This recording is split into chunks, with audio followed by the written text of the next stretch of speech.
Galera, uns 10 anos atrás, o negócio de creatina de cavalo era uma febre do caramba. Vamos trocar uma ideia sobre isso. Clica no gostei, se inscreve aqui no canal. Lembra que quinta-feira agora tem a promoção da minha consultoria esportiva para 10 alunos. Mais informações aqui nos comentários. Eu tô parecendo aqueles final de propaganda. O Ministério da Saúde adverte, falando bem rápido para não perder você. Creatina de cavalinho. Galera, creatina é creatina. Por que eu não uso a creatina de cavalo? Que ela tem um custo-benefício muito melhor. Vamos abrir o vídeo aqui já, para já passar o pano tranquilo, tá?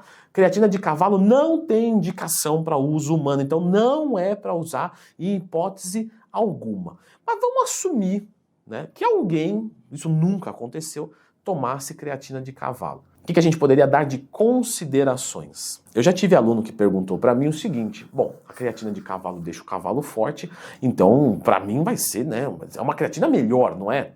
Galera, não é, tá? Já começa por aí. O cavalo toma uma dosagem maior, porque ele tem mais massa corpórea, é só isso.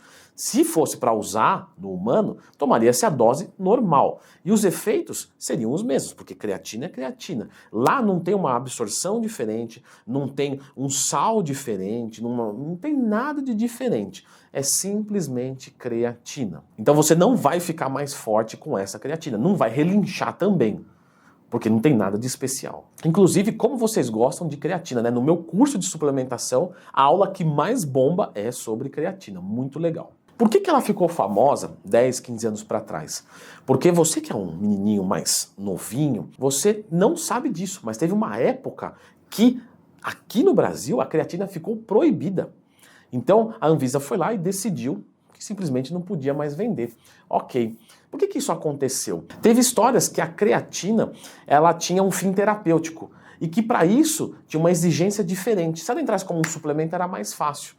Como tentaram vender ela na farmácia, começou a dar errado. Hoje ela é um suplemento, ela não tem um fim de tratar uma doença, ainda que a gente sabe que algumas doenças se beneficiam com o uso da creatina. Mas voltando à história, ela ficou proibida. Quando ficou proibida, a veterinária vendia numa boa e não precisa de receita para o cavalo. A galera caiu matando lá, porque em tese era a mesma coisa. E aí que veio essa fama da creatina de cavalo, porque não faz muito sentido suplementar com ela, sendo que você já tem a de humano. E aí veio aquele mito, não, mas a de cavalo, ela é mais forte, a gente já conversou que não é. Aproveitando também, eu recebo lá na caixinha de perguntas do Instagram, mas como é que é feita essa creatina? Eles pegam a carne vermelha, tira a creatina de lá? Não, pessoal, é uma junção, tá, de 3 aminoácidos. Arginina, glicina e metionina. Você combina os 3 e você tem uma molécula de creatina. Então ela é feita artificialmente, o que não faz diferença nenhuma para o nosso organismo. Não faz mal para o nosso corpo. Eu já fiz um vídeo sobre creatina. Lembra de procurar Leandro Twin mais tema se tiver qualquer dúvida. Voltando para a creatina de cavalo em termos de pureza. O que acontece? É uma creatina pura ou não? Esse é que era o ponto, pessoal. Tinha muita gente que tomava a creatina de cavalo, algumas específicas, e tinha muita diarreia, intoxicação por excesso, por exemplo, de cromo. Por quê? Tinha creatina que era enriquecida com cromo. Por quê? Porque para o animal era bom isso.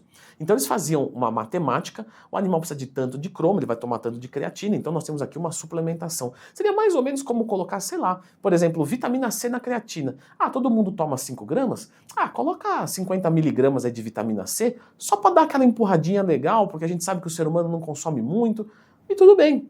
Só que quando levava essa proporção para o ser humano, dava um excesso gigantesco de cromo. E isso é maléfico para a nossa saúde. Então tinha gente que tinha diarreia, náuseas. Um outro ponto também é que algumas creatinas tinham enriquecimento de sódio. Então o grau de pureza da creatina para cavalo não é igual ao grau de pureza para humanos. Não necessariamente que a pessoa fosse morrer daquilo, até porque ela teria outros sintomas antes, né? Diarreia, vômito, náuseas, mas não era um produto adequado. Nós tínhamos sim creatinas que eram 100% puras. E aí o preço era mais em conta. E o que acontecia? Normalmente uma creatina de cavalo, você não vai comprar 200 gramas, porque o cavalo, sei, né, não dá nem pro buraco do dente. E já se comprava de 1 quilo, 2 quilos, 5 quilos de creatina. E aí quando você compra numa quantidade maior, ficava mais barato. E aí por esse motivo tinha gente que acabava optando por uma creatina 100% pura de uso veterinário. Mas vale lembrar que não é indicado. E eu recomendo que você compre creatina da Oficial Pharma e da Growth Suplementos. Ah, por quê, Leandro? Porque são empresas que estão apoiando o nosso esporte. E aí cada um confia na empresa que acredita, lógico. Agora, nós temos uma coisa sobre creatina que muita gente não sabe a resposta ainda, que é misturar a creatina com a cafeína. Será que isso vai anular os efeitos? Pois bem, nós temos algumas evidências que mostram que sim, a menos que você faça dessa maneira. Vendi a curiosidade. Dá uma conferida aqui.